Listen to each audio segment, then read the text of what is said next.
Oui, bon matin tout le monde. Est-ce que je peux entendre Alléluia? Vous allez louer soit Dieu. On vous souhaite la bienvenue pour ceux qui nous visitent ce matin. Je sais qu'il y a plusieurs nouveaux.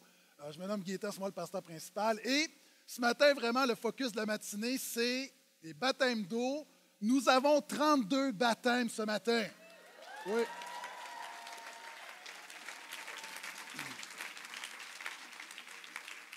Donc, 32 personnes qui ont dit, moi, j'ai décidé de suivre Jésus. Et on est vraiment excités. Il y a plusieurs nouveautés. Premièrement, nous avons des T-shirts pour les baptisés. Donc, oui, ils sont là. Pourquoi? Parce que le baptême, c'est réaliser qu'on est mort, on est perdu, mais par Jésus, nous sommes vivants dans cette vie, on est de nouveau et nous avons la vie éternelle. Et l'image, eux sont en feu, je pense que je vais prêcher de ce côté-là. Essayez de ne pas vous battre, OK? Parce que ça va être... Et l'image, c'est qu'on baptise les gens. Peut-être, vous avez une image, on met un peu d'eau sur la tête d'un bébé. Et pourquoi est-ce que les gens, on va les immerger et les sortir? C'est l'image biblique. Hein? On ne le fait pas, ce n'est pas une nouvelle manière. Les gens disent, ah, c'est spécial comment vous faites. Non, en fait, c'est biblique. C'est-à-dire, on le fait comme Jésus le fait, comme les apôtres l'ont fait. Pourquoi? Parce que dans le baptême, au-delà d'une confession de foi, c'est une déclaration d'une expérience. J'étais dans la mort. Donc, c'est plus pratique de mettre les gens sous l'eau que sous la terre, et on les ressort. Et c'est vraiment un symbole de mort et de vie. C'est pourquoi les gens déclarent « J'étais mort, maintenant je suis vivant grâce à Jésus ». Et ce qu'on va faire, également, une nouveauté. Vous savez, je crois, une des forces de l'Église de Portail, c'est qu'on travaille en équipe. Et j'ai demandé à Pasteur Philippe de faire les baptêmes. Donc, il y a également un vidéo. Au lieu d'avoir plusieurs vidéos, on a un grand vidéo qui représente le témoignage de l'ensemble des baptisés. Donc, ce matin, ça va être les baptêmes, mais tout d'abord, comme on aime le faire, vous savez, le plus important pour nous, c'est la parole de Jésus. Et permettez-moi de profiter de l'occasion pour terminer notre série qu'on a commencée sur les derniers moments de la vie de Jésus. Et ça va me permettre d'introduire le baptême. Donc, si vous avez une Bible, je vous invite à ouvrir avec moi. Évangile de Jean, 21e chapitre. Sinon, ne vous en faites pas, nous avons les versets, les références bibliques sur les écrans. Et on a vu différentes choses. On a vu l'arrestation de Jésus, sa comparution devant Ponce Pilate. On a vu sa crucifixion, on a vu sa résurrection. La semaine dernière, on a parlé des apparitions. Et ce matin, on va parler du dernier message de Jésus, tout juste avant son ascension. La Bible nous dit que Jésus est ressuscité, mais il est ressuscité pas pour rester sur terre, c'est-à-dire il est monté vers le Père. Et la Bible dit, alors qu'il était avec les apôtres, Jésus est monté et un nuage de gloire l'a enlevé. Pourquoi? Jésus est à la droite de Dieu le Père, et ce n'est pas géographique, c'est une manière, c'est symbolique pour déterminer, pour dire que lorsque tu pries au nom de Jésus, Dieu entend. C'est pourquoi tu n'as pas besoin de prier au nom de tous les saints. Prie directement au nom de Jésus, ça se rend vraiment à la bonne place. Pourquoi? Parce que Jésus est le seul à la droite de Dieu le Père. Maintenant, Jésus est monté, et tout juste avant de partir, Jésus va donner un discours sur l'amour. Il va dire aux disciples, vous êtes mes amis. Vous savez, souvent, ça peut être un peu quétaine de dire « Jésus est mon ami, je suis l'ami de Dieu ». Mais la Bible nous dit qu'un ami aime en tout temps. Et Jésus parle que le plus important dans la marche avec lui, le plus important pour vous les baptisés, c'est d'aimer Jésus. Et ce matin, j'aimerais parler brièvement, c'est quoi aimer Jésus? C'est quoi être un ami de Jésus? Vous savez, les dernières paroles sont toujours les plus importantes. Sur ton lit de mort, c'est rare quelqu'un qui va mourir va dire « Chérie, n'oublie pas d'acheter du pain et du lait ». Généralement, tes dernières paroles sont les plus importantes. Et c'est très révélateur. Quand tu regardes, par exemple, les dernières paroles de fondateurs de religion et tu compares avec Jésus, c'est le jour et la nuit. Par exemple, Mahomet, selon la tradition musulmane, avant de mourir, a dit « Allah maudit les chrétiens et les juifs ». Alors que Jésus à la croix a dit « Père, pardonne-leur car ils ne savent pas ce qu'ils font ». Bouddha, avant de mourir, a dit « Travaillez fort pour votre salut ». Jésus a dit « Tout est accompli, j'ai tout accompli pour votre salut à la croix ». Et la bonne nouvelle, c'est que les dernières paroles de Jésus à la croix ne sont pas ses dernières paroles parce qu'il est vivant. Et là, on a ses dernières paroles, véritables dernières paroles sur terre, et ce sont ses plus importantes, et nous allons lire. On a vu ensemble que la semaine dernière, Jésus apparaît, il est sur le bord du lac alors que les disciples sont partis pêcher, et Jésus va avoir un échange, notamment avec Pierre et avec l'apôtre Jean, et voici ce que la Bible nous dit. Verset 15. Après qu'ils eurent déjeuné, Jésus dit à Simon-Pierre, « Simon, fils de Jean, m'aimes-tu plus que ceux-ci? » Il lui répondit, « Oui, Seigneur, tu sais bien, toi, que je suis ton ami. » Jésus lui dit, « Prends soin de mes agneaux. » Il lui dit une deuxième fois, « Simon, fils de Jean, m'aimes-tu? » Pierre lui répondit, « Oui, Seigneur, tu sais bien que je suis ton ami. » Jésus lui dit, « Sois le berger de mes moutons. » Il lui dit pour la 3e fois, « Simon, fils de Jean, es-tu mon ami? » Pierre fut attristé de ce qu'il lui avait dit pour la 3e fois, « Es-tu mon ami? » Il lui répondit, « Seigneur, toi tu sais tout.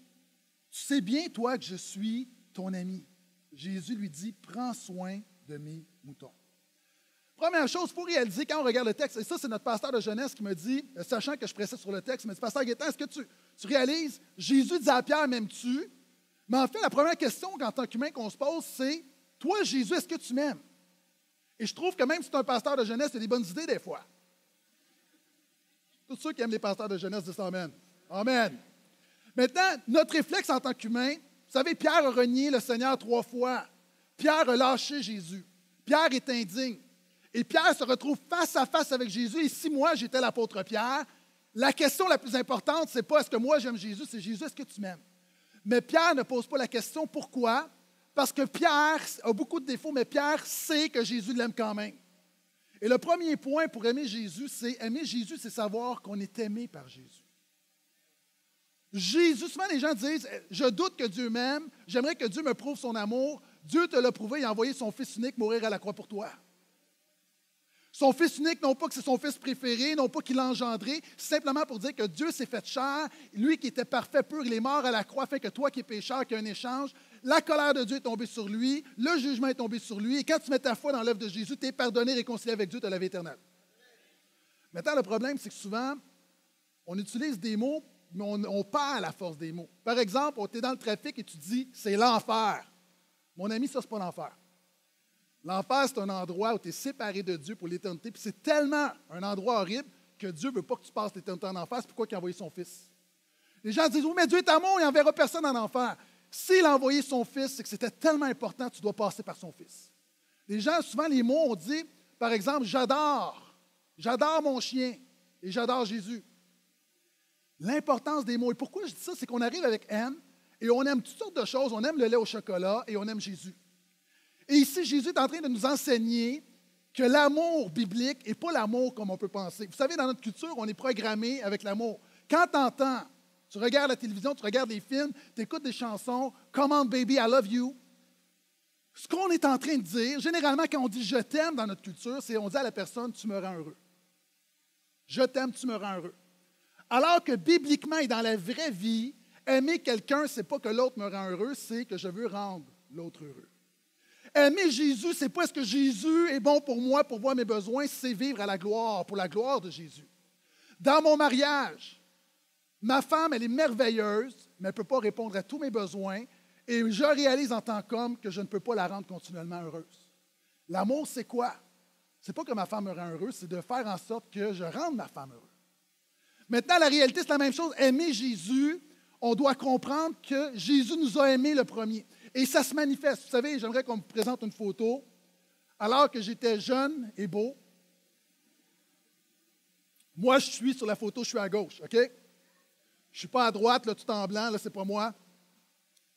J'avais un chien qui s'appelait Gus. Je l'aimais, Gus. Je ne me souviens pas d'avoir aimé un animal comme j'aimais Gus. C'était mon chien et je l'aimais. Pourquoi? Je faisais pour lui ce que personne ne pouvait faire.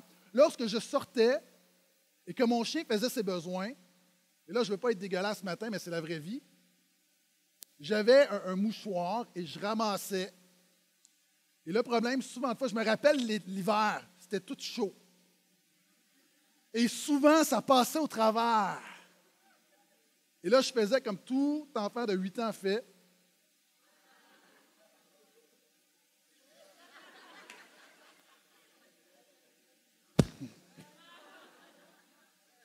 Mais j'aimais mon chien.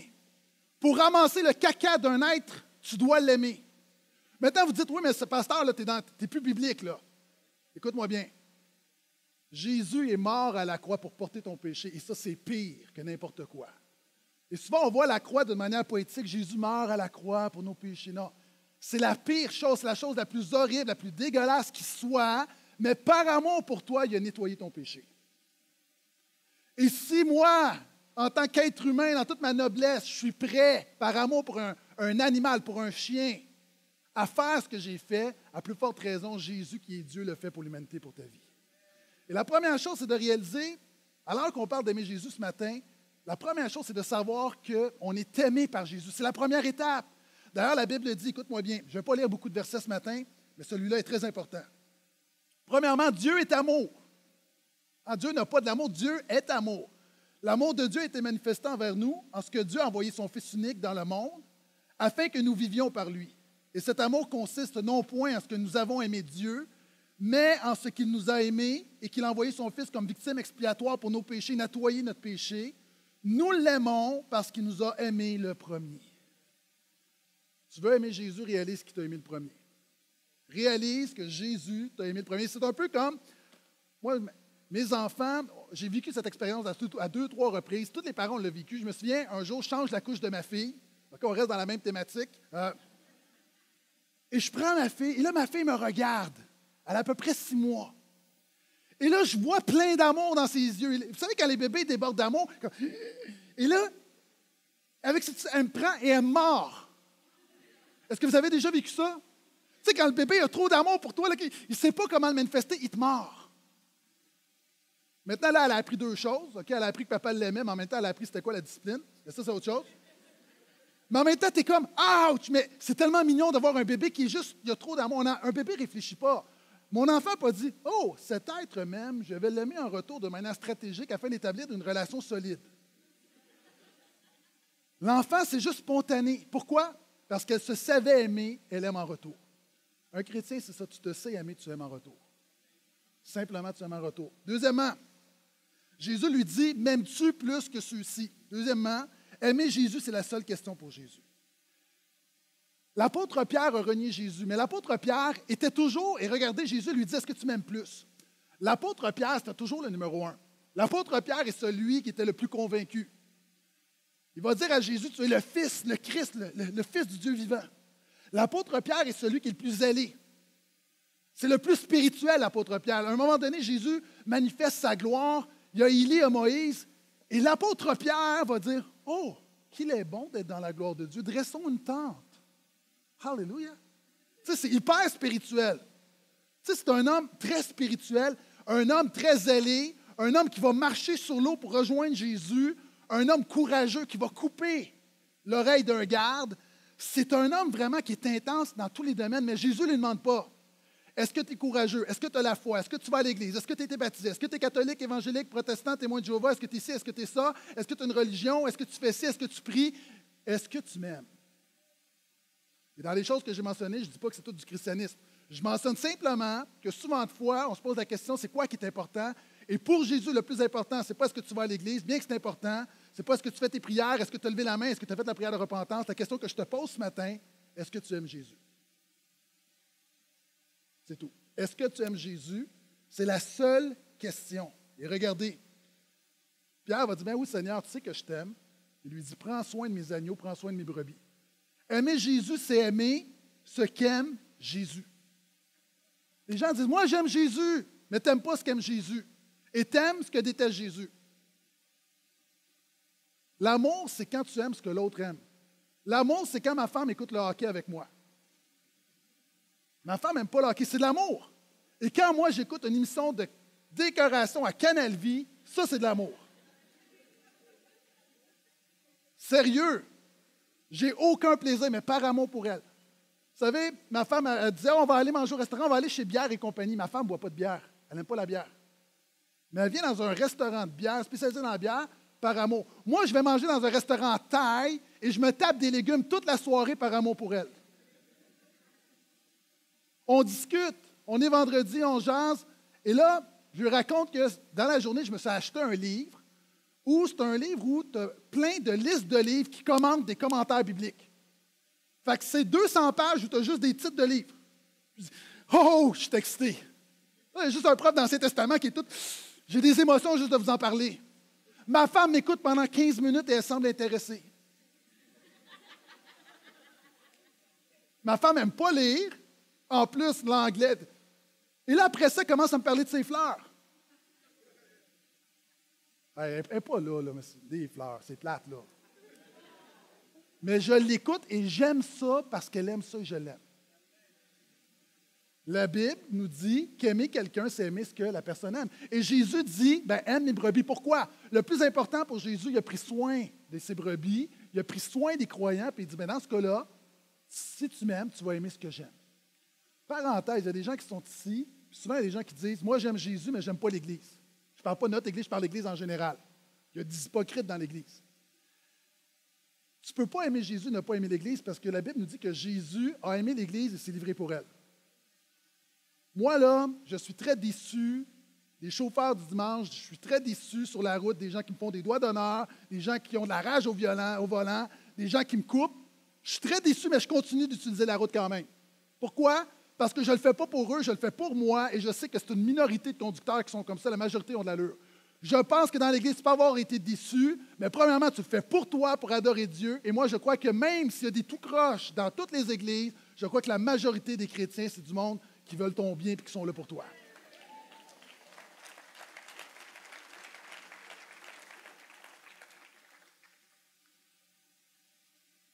Pierre fut attristé, verset 17, de ce que Jésus lui avait dit pour la 3e fois. Pourquoi Pierre est triste? Traditionnellement, on interprète le verset en disant, parce que Jésus dit m'aimes-tu, et Pierre va dire, tu sais que j'ai de l'amitié pour toi. Et on pense que c'est parce que Pierre va prendre un verbe moins fort. Mais ce n'est pas vrai. Quand on étudie l'Évangile de Jean, on se rend compte que c'est des synonymes. Pierre est triste, pourquoi? Parce que ça fait 3 fois que Jésus lui pose la question et ça le met devant le fait qu'il a renié le Seigneur 3 fois. Aimer Jésus, quatrièmement, c'est accepter le pardon de Jésus. Écoute-moi bien, je vais être bien concret. On a vu la semaine dernière que Jésus fait un feu de braise. Et pour Pierre, c'était un flashback de son péché parce que lorsqu'il a renié Jésus 3 fois dans la nuit où Jésus avait son procès, la Bible nous dit qu'il y avait un feu de braise. Et pour Pierre, c'est comme un flashback. J'ai lu un article écrit par des psychiatres et, où on parle de la mécanique du cerveau et on dit dans cet article-là que le cerveau enregistre en continu les événements de la vie. Tes événements sont enregistrés, mais le cerveau enregistre également les émotions reliées aux événements. Ça fait que quelquefois, lorsque tu t'es mis en face d'un événement similaire, tu ne vas pas simplement te rappeler comment tu te sentais, tu vas revivre l'événement. La preuve, plusieurs d'entre vous, les gens mariés, il y a une chanson d'amour qui joue. Hein, vous êtes en chicane, vous êtes là, ça ne marche pas, vous ne parlez pas, vous êtes à la table, là, tout à coup, vous entendez « Bésame, bésame ». Et là, c'est comme « Aïe, pourquoi vous revivez la romance? » Ah, moi, je vous l'ai déjà dit, moi, quand j'entends la chanson de Rocky, l'autre fois, j'étais au gym, j'étais épuisé, okay? J'étais en petite boule, littéralement. Et là, tout à coup, j'entends, il y a comme quelque chose dans moi, je me suis levé, la barre, c'est comme, pourquoi? C'est très sérieux, là, je n'exagère même pas. La chanson me remet dans un état d'âme où, quand Rocky est là, et là, tu t'identifies à Rocky, puis tu es champion du monde, et là, quand tu entends la chanson, tu ne te rappelles pas comment tu te sens, tu revis la chanson. Maintenant, Pierre est triste parce qu'il revit son reniement. Il y a des gens, tu es dans la présence de Dieu, tu te sens coupable parce que tu revis ton péché. Il y a des gens qui ont quitté souvent les églises, pas à cause de l'Église, à cause qu'ils sont incapables d'être dans la présence de Dieu parce qu'ils se sentent coupables. La bonne nouvelle ici, aimer Jésus, c'est accepter le pardon de Jésus. Écoute-moi bien. Si Jésus dit et veut te pardonner et que toi, tu ne te pardonnes pas, c'est que tu t'aimes plus que tu aimes Jésus. Pourquoi? Parce que tu crois qu'en gardant ta culpabilité, que tu vas un petit peu expier ta faute, du moins l'atténuer, et à un moment donné, quand tu auras payé un peu, tu vas revenir dans la présence de Dieu et Jésus va voir que tu es vraiment contrit, et là, vraiment, il va te pardonner. Mais quand tu fais ça, tu manifestes ton orgueil, tu manifestes que ton salut est sur ta propre justice, et finalement, tu déclares que tu t'aimes beaucoup plus que tu aimes Jésus. Si tu aimes vraiment Jésus, laisse tomber tout ça, mets-toi sur tes genoux, demande pardon et reçois le pardon. Simplement. C'est ça l'Évangile. Et l'apôtre Pierre le revit et Jésus le restaure en lui posant 3 fois la question et en déclarant 3 fois, en quelque sorte, Jésus est en train de dire à Pierre, je t'aime, maintenant, je veux que tu m'aimes en retour, je te pardonne, je te relève, je te restaure. Et cette parole est prophétique pour des gens qui sont devant moi ce matin. On continue la lecture. Je ne serai pas très long ce matin, versets 18 à 25, et c'est les derniers versets de l'Évangile de Jean. Il y a déjà plusieurs semaines, on a lu chaque verset, je les ai commentés. Maintenant, on arrive à la fin. Donc, après lui avoir dit 3 fois, après l'avoir restauré, Jésus va continuer son enseignement sur l'amour. Voici ce qu'il dit au verset 18. Amen, amen. Littéralement, c'est en vérité, en vérité. Amen, amen. Donc, en vérité, je te le dis, quand tu étais plus jeune, tu passais toi-même ta ceinture et tu allais où tu voulais. Mais quand tu seras vieux, tu étendras les mains et un autre te passera ta ceinture pour te mener où tu ne voudras pas. Il dit cela pour signifier par quelle mort Pierre glorifiait Dieu. Après avoir ainsi parlé, il lui dit, « Suis-moi. » En se retournant, Pierre voit le disciple que Jésus aimait. Je vais revenir dans quelques instants sur le disciple que Jésus aimait. Celui qui, et là on explique l'histoire pour qu'on puisse le replacer, celui qui pendant le dîner s'était penché tout contre sa poitrine pour lui demander, « Seigneur, qui est celui qui te livre? » Lui aussi suivait. L'image ici, c'est, après le repas, Jésus va marcher sur le rivage, Pierre est avec lui, ils marchent ensemble, et Jean est à l'arrière. Et là, Jésus est en train de restaurer Pierre, est en train de lui enseigner qu'il est son ami, et lui enseigne c'est quoi l'aimer. En le voyant, Pierre dit à Jésus, « Et celui-ci, Seigneur. » Donc, il se retourne, il voit l'apôtre Jean, le disciple que Jésus aimait. « OK, moi, c'est beau, mais lui, il se passe quoi avec lui? » Jésus lui dit, « Si je veux que lui demeure jusqu'à ce que je vienne, que t'importe. Toi, suis-moi. » Là-dessus, en d'autres mots, là, si on lit l'araméen, Jésus est en train de dire, « Mêle toutes tes affaires. » OK? C'est en grec, mais il parlait en araméen. Là-dessus, le bruit se répandit parmi les frères que ce disciple-là ne mourrait pas. Pourtant, Jésus ne lui avait pas dit qu'il ne mourrait pas, mais « Si je veux que lui demeure jusqu'à ce que je vienne, que t'importe. Toi, suis-moi, laisse faire les autres. » C'est ce disciple qui témoigne de ces choses et qui les a écrites. Et nous savons que son témoignage est vrai. Jésus a fait encore beaucoup d'autres choses. Si on les écrivait en détail, le monde même, j'imagine, ne pourrait contenir les livres qu'on écrirait. Aimer Jésus, c'est quoi? Jésus enseigne une vérité vraiment importante et je vais l'illustrer avec des images. Par exemple, moi, j'aime le steak. Moi, là, je suis un fanatique de viande. Moi, là, une fin de semaine, il faut qu'il y ait des steaks sur le barbecue. Une fin de semaine sans steak, c'est comme un été sans soleil. Je suis poète. J'aime le steak. Toujours partant pour du steak. Deuxièmement, moi, j'aime le sud, j'aime la plage, j'aime les couchers de soleil. Est-ce que les gens, vous êtes comme moi? J'aime ça. Troisièmement, j'aime le Canadien de Montréal. Et j'haïs Boston. Ça, c'est autre chose. Toronto, pas très loin derrière. Mais j'aime le Canadien de Montréal. Nous, on écoute une partie, il y a un but, on crie, on danse, OK? On a l'air fou. On aime le Canadien de Montréal. Je continue. J'aime les petits chats. Avouez que c'est mignon. Maintenant, on dit souvent qu'on aime des choses. J'aime Jésus. Il y a une grande vérité là-dedans. Aimer Jésus et aimer n'importe quoi, c'est être prêt à se sacrifier pour Jésus. S'il y a quelque chose dont tu n'es pas prêt à te sacrifier pour, c'est que tu n'aimes pas cette chose. Par exemple, le steak. J'aime le steak, mais si vous me dites que c'est le meilleur filet mignon du monde et que ça va me coûter 150 $, je laisse faire. J'aime le steak, mais pas à ce point-là. Je ne suis pas prêt à me priver de manger pendant 3 jours pour juste manger du steak, le summum. Donc, finalement, je n'aime pas le steak tant que ça. J'aime le Sud, mais cette photo a été prise à Tahiti et je ne paierai pas 5 000 $ pour aller là-bas. Donc, finalement, je n'aime pas ça tant que ça. J'aime le Canadien de Montréal, mais je n'ai pas 10 000 $ pour m'acheter des billets de saison. Et même si j'avais des billets de saison, je n'aurais pas le temps d'aller aux 42 parties qui sont à Montréal. Donc, je n'aime pas le Canadien tant que ça. Je ne pourrais pas aller à 42 parties. Mais si quelqu'un ici veut me donner un billet pour 1, 2 ou 3 parties, on peut s'organiser. Il y a comme un esprit de prière dans mon cœur présentement. Donc, je n'aime pas le Canadien tant que ça. C'est-à-dire, je ne suis pas prêt à faire en sorte que ma vie tourne autour du Canadien de Montréal. Il y a des hommes, moi je connais des hommes. Okay? Il y a des hommes dans ma famille. Un samedi soir, c'est l'anniversaire de sa femme. c'est de valeur, il va emmener sa femme au restaurant le vendredi ou le dimanche. Bien, quelque part, tu aimes plus le Canadien que ta femme. On est d'accord? Tu n'as pas le droit de faire ça, sauf si c'est les séries éliminatoires qui commencent bientôt. Maintenant, Jésus dit à Pierre, m'aimes-tu? Pierre dit oui. Jésus dit, OK, tu vas mourir pour moi.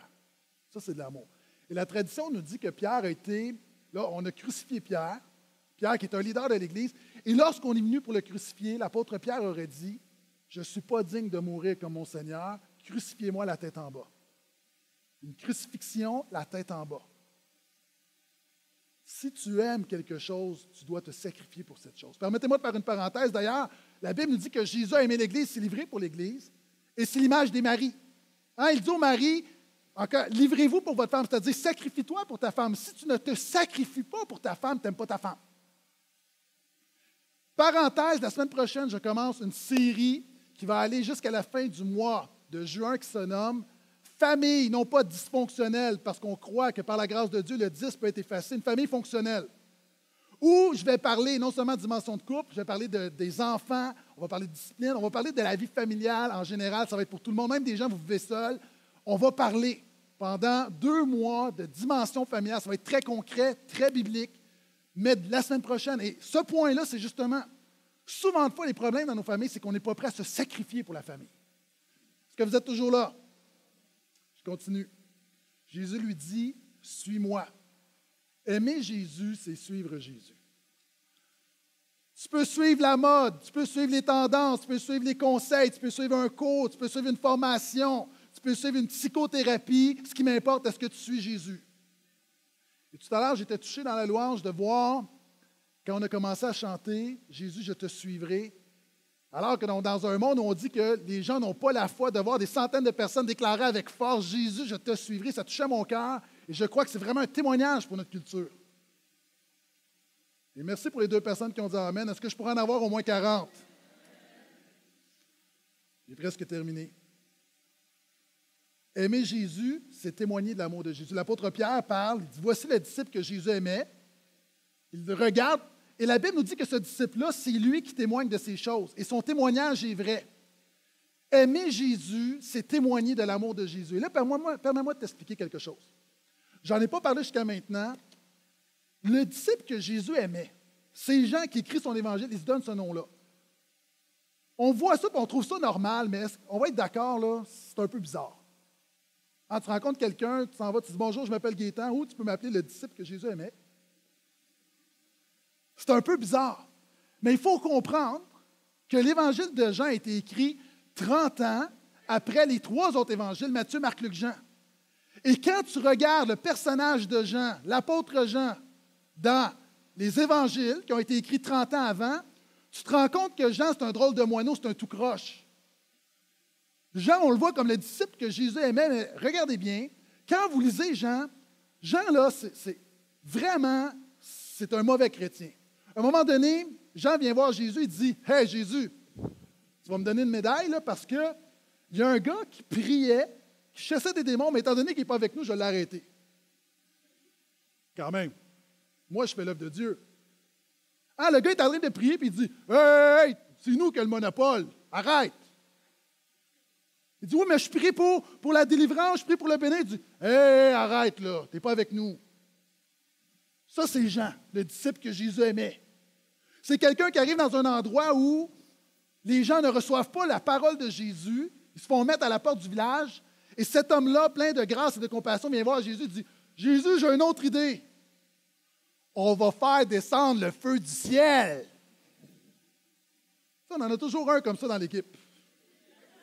C'est comme, Jésus enseigne la grâce, l'amour, puis il dit, « On va faire descendre le feu du ciel. Oh, revival! » Vous lisez-le, là, j'exagère à peine. Et la Bible nous dit que Jésus l'a appelé à partir de ce moment-là le fils du tonnerre. Pourquoi? On se moquait de lui. T'sais, Jésus, puis souvent on pense que Jésus est drape. Jésus l'appelle, « Hey, le fils du tonnerre! » « Oh, arrête, Jésus, là. » Là, les apôtres devaient se moquer de lui. « Hey, le fils du tonnerre! » C'est comme, « OK, les gars, j'ai une crampe au cerveau, là, mais revenez-en. » Non, ça l'a suivi. « Le fils du tonnerre! » Les apôtres, c'est tellement gros, tu sais, pour nous, c'est absurde, mais pour eux autres aussi, imagine, les apôtres sont regardés comme, ben voyons donc, Jésus, on peut-tu l'échanger dans une autre équipe? Ça, c'est Jean. Ce Jean-là qui va aller voir Jésus, puis il va emmener sa mère. Je vais dire, Jésus, on a un plan, nous autres. Tu sais, quand tu vas être dans la gloire, tu dis que tu vas être assis sur un trône. Moi, j'aimerais être assis à ta droite, puis mon frère va être assis à gauche. Peux-tu s'entendre? C'est une collusion. Un homme qui est centré sur lui-même. Un homme qui est vraiment centré sur lui-même. Donc, Jean, c'est vraiment quelqu'un, écoutez-moi bien, c'est quelqu'un qui n'est pas aimable, mais qui est un témoignage que Jésus aime des gens qui ne sont pas aimables.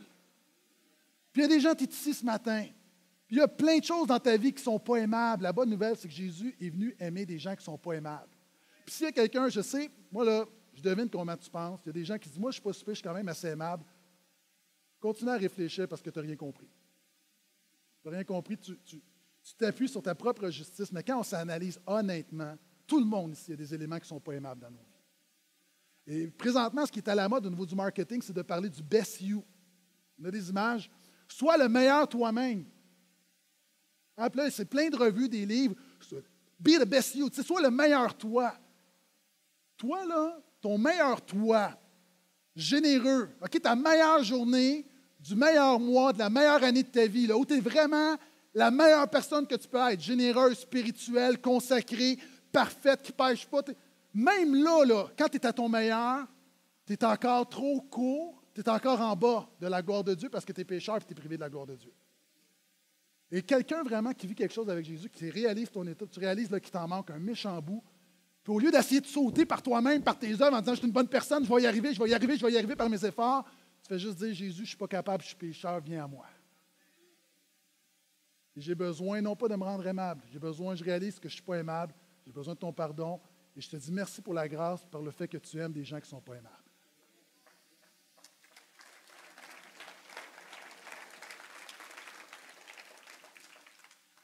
Et je termine avec ce point.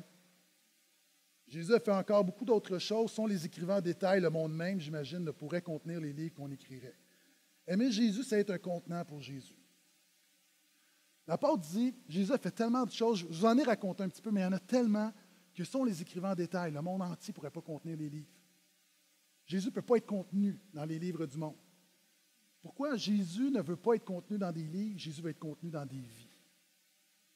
Et Jésus écrit des histoires, non pas dans des livres, il écrit des histoires dans des vies.